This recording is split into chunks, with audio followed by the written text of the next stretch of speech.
Good morning, everybody. Welcome to the preview of Selection Sunday, where we want to just kind of go over the rules, go over everything that's going on. We had a week hiatus from Swyysh Fantasy. Want to get everyone back up to date. We have 200,000 users in line to grab a pack.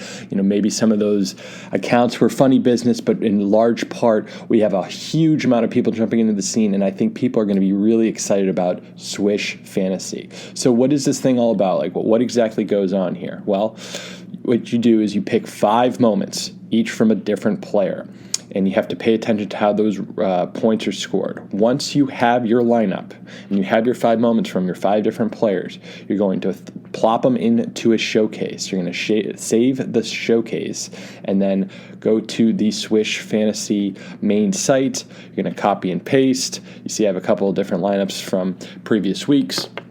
And you want to make sure that you're selecting in the right league to make sure that you're selecting there, okay? In the Swyysh Fantasy League, all you need is a Top Shot account. There's $160 worth of weekly prizes. They typically come in the form of moments, so you can almost expect those prizes to grow in value too. So that's, for me, that 160 is a very low number, very growing from there, adding to your collection. Now, Whale, there are a couple more requirements. Obviously, you need to have a Top Shot account with moments to choose from. You need to hold in your possession 16 Whale token in your ETH wallet, and you must have a MetaMask browser plugin so that it can connect and get you activated to participate in that league. We will provide some more information about Whale as we go. I'm really excited about Whale, but I want to make sure that we're covering all of the Swyysh Fantasy content here, okay? And so how do you play the game, right? Well, we covered that it's 5 moments, showcase, and then you submit, but where do those moments come from? How do I construct my Swyysh Fantasy lineup? Well, you need 2 2-point options. Those can come in the form of a dunk, jump shot, or layup moment. You need 1 3-point option. The only moment can be a 3-pointer there. You have 1 assist, or I like to call dime disher. The dime disher can come in an assist or a handle moment. And then you have 1 defensive wizard. The defensive wizard can be a block or a steal moment. Now, obviously, if you pull a Draymond Green as an assist moment for your assist dime disher player, then any assists that Draymond Green collects throughout the week will go towards your total. So if we look at your leaderboard here from last week, you can see that I think it's quadruple N in the lead, where he started Joel Embiid, Giannis for your 2-point option. So any 2-point baskets that they made throughout the week, they scored points there. Any 3-pointer that Damian Lillard had added to the total, and that would be 3 points per total, right? Referring back to, where are we here? Well, we have 2 leaderboards up. So basically, anytime that Damian Lillard hits a 3-pointer, you get 3 points for that. Any assist that Trae Young might have, you get 2 points for that. Any block or steal that Nerlens Noel or Chris Boshers has, that'd be 2 points for that. So understanding kind of the main rules, right, as I know I kind of ripped through them, but if we can understand these rules, I want to take a look at, who are the players that are doing well so far. So we'll start with the 2-point option, okay, and we're here in a 7-day span here, okay, so let's make sure that we have the top guys on top, and you see my guys, Zion and Giannis, love these guys, want these guys in my lineup. The past 7 days, they've been hot. What I like about Fantasy Pros is that you can peel it back to maybe 15 days out. Just a refresh is all you need. Make sure that you're hovering over the right ticker. Made that mistake plenty of times. And you'll see that once we get there, that Zion, Beal, and Giannis, LeBron have all been doing really well in the 2-point option. For me, ultimately, I just want to know, in the past month, who have been the best guys. As is with any fantasy contest, it is a little bit of a lottery to see. All you can do is put your best foot forward, maybe put the guys that might get the best opportunities. I love Giannis and Zion because they tend not to take very many threes, and they are the focal points of their respective offenses. So I see a lot of baskets there. For me, it's going to be difficult to get away from Giannis or Zion. Now, something that you want to be cognizant of before we go into the rest of the other categories is that the week spans from Monday to Sunday. So that means that you will be collecting points for the players in the moments that you play based off of the games that they've played this week. Now, you're seeing kind of an odd week. On the 7th is the NBA All-Star break. Usually you'll get like a nice kind of clean week look that just has Monday to Sunday, but because we have an All-Star break weekend, we have it kind of disjointed here. But for us, in week 7, we're going to go from Monday basically to Thursday, and we're looking for who has the most amount of games. I like to say, how many pinballs can you shove in your pinball machine? And, usually it's really nice and clean. This 5 ticker mark for the Hawks includes the games for the next 2 weeks. Swyysh will not do that. It'll only be for this week, where I think we're going to run a cool NBA All-Star Swyysh fantasy contest, which is going to be terrific. I'm really excited for that. But let's not get too ahead of ourselves. Let's make sure that we're making the right decision for week, what are we in? I think it's 7. Is that right? It is week 7. Okay. So, first thing I'm looking at is like Denver Nuggets. Kind of upset that Jokic won't be on the roster. He might have been a nice, intriguing option. The first teams I'll look at is the Bucks because I love Giannis. He's only got 2 games, but the Pelicans have 3, and I love Zion here. So for me, Zion is an automatic. We're going to play him. Love Zion. He's my one legend moment. I also have his other common moment, but that actually might be unloaded soon. In terms of unloading moments, just as I try to find Zion here, as long as your moments are in your possession and submitted through the midnight deadline on Sunday, you will have those moments play for the rest of the week. Now, obviously, if you unload those and you want to play with them next week, you need to be in possession of them. So just a word to the wise, figuring out, how you want to construct your lineup. And I think it adds a dimension towards your collection. I wanted to consolidate a little bit. I want to be able to buy my girlfriend an engagement ring and was able to liquidate. And so I'm really excited about that. Like, how life-changing is that for NBA Top Shot to give me this opportunity? Truly life-changing. But I also want to keep some moments like, sorry, sweetheart, but like, this isn't, we're not liquidating the whole thing. So anyways, enough of that. We will go back to who is going to be our second 2-point option. And, you see that the Spurs play 3 games, so that's intriguing. The Portland Trailblazers play 3 this week. The Pelicans, which we already have. The Pacers play 3 times this week. The Nuggets play 3 times. And that is it. We unfortunately got to the other side there. Good, no botgate issues there. So I'm looking really for a Nugget, a Pacer, another Pelican, or a Trailblazer, or a Spur. And when we go back in here, that is going to kind of limit our things. One name that just came off the bat that I know I have on the roster is Domantas Sabonis. And, the fact that I can't readily find him out here, here he is.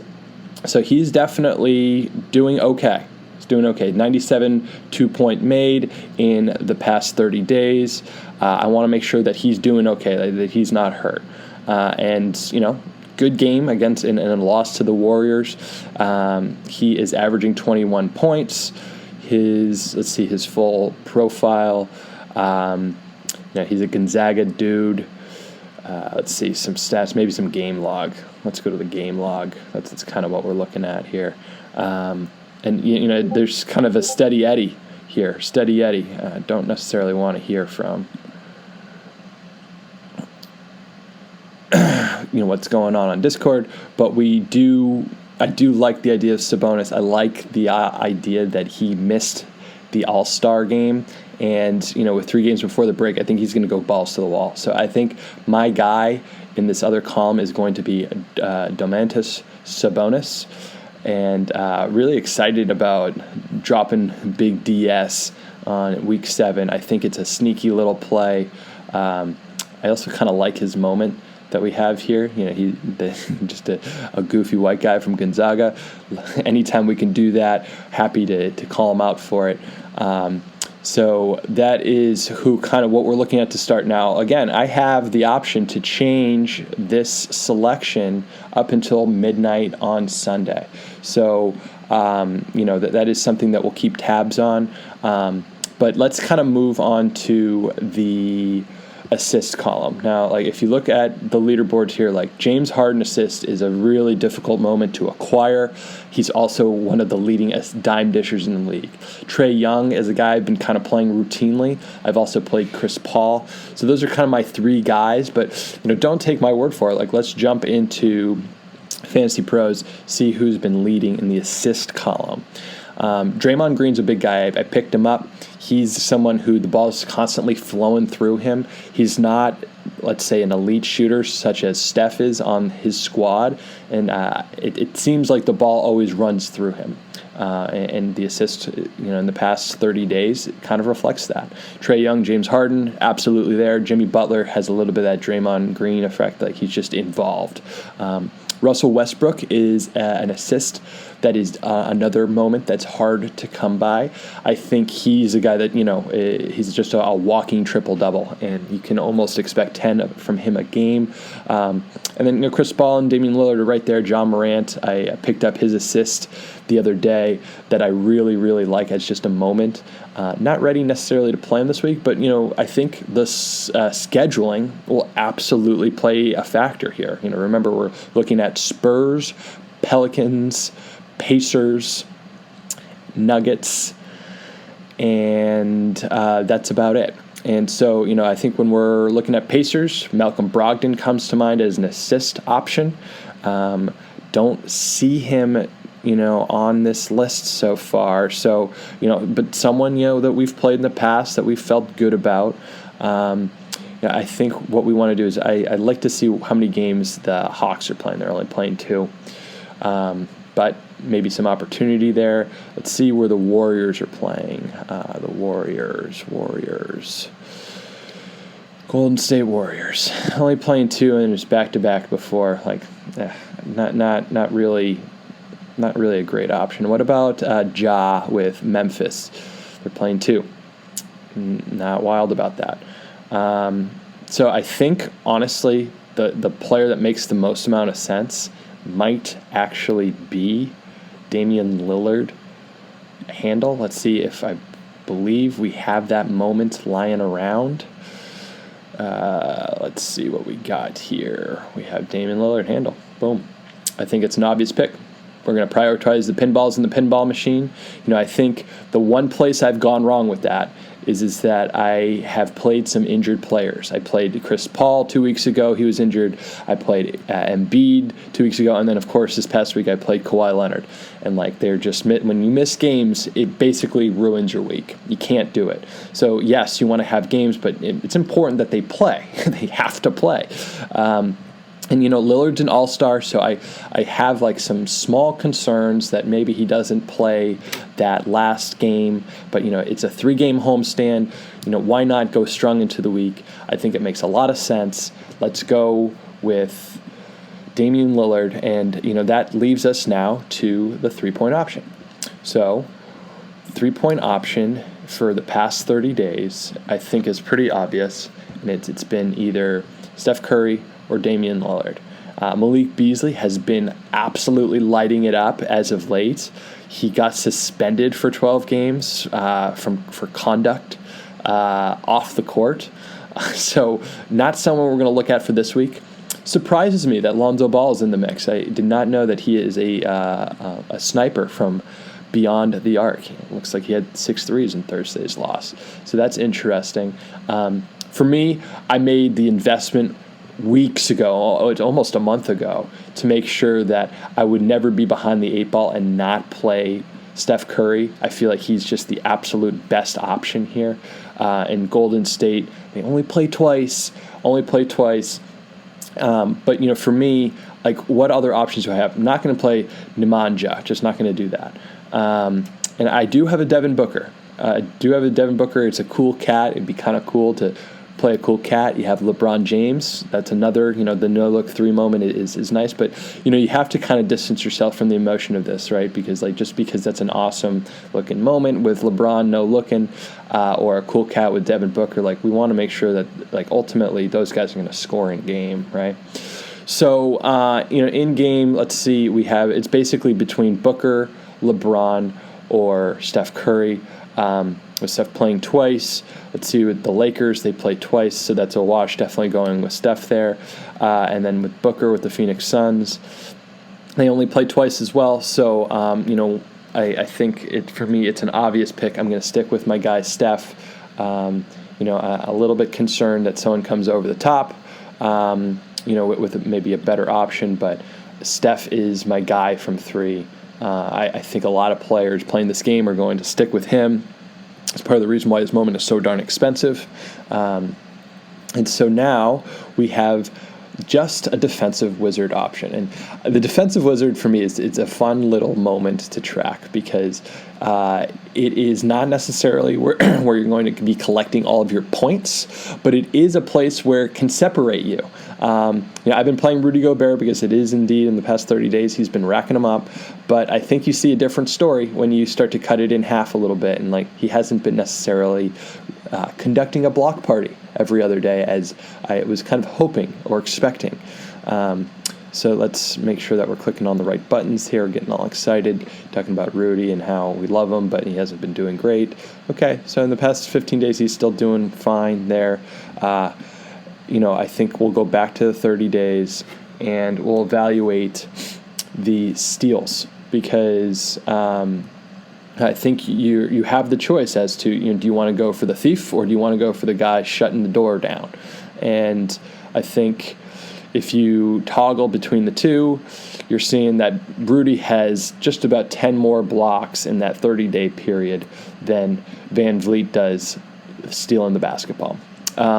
This, like I've said, this category can really make a difference. But for me, I'm not going to try to gamble and buy the moments that I think are going to go well. I'm going to roll out Rudy. It's kind of like that same sort of concept with Steph. We made the investment way back when. Let's cash in on that investment. Let's roll them out there, and we'll see where the chips fall. As we kind of find Rudy, we will finish our primary lineup for the week. Really feel good about this lineup. I think this one's going to be a winner. And what you're going to want to do is you're going to want to save it. Make sure you get to dislike it because you like your lineup. Copy it to your clipboard. Get to the Swyysh website. Make sure that you post it in, submit it, and boom, they're my guys. Love this lineup for this week. I also hold at least 16 whale tokens. I actually hold a little bit more, right around 34. I've kind of talked about it online. I think Whale Shark Pro is one of the more impressive people I've met on the space, and by meeting him, I mean just listening to him. I certainly haven't spoken to him one-on-one, but his ideas and his vision for his community are unbelievably mind-blowing. I think they're coming from a great place. I'm still learning more and more about it. I'm hoping to get Nightmare, one of the junior mods, on the community, on the show, the podcast, so that'll be great. But now I am in both Whale and Swyysh. Now, something that I've kind of toyed with is that I can make a different lineup for Swyysh and a different lineup for Whale. Maybe I'm going to roll the dice in Swyysh because there's going to be more contestants and play more of a conservative lineup in Whale. For right now, I'm going to roll out the same guys. But that's going to be it, guys, for this selection show. As we talked about earlier on the show, we're going to do a live show with Nonstop Theo. We have some scores to settle from the previous week. It looks like we have some ties, so we want to dish out some awards there. And I think we'll also talk about our plans for the NBA All-Star Weekend. But stay tuned for that. We'll be kind of jumping out maybe in the next couple hours or so. But beforehand, hopefully you get a chance to take a look at this video. Thanks for watching.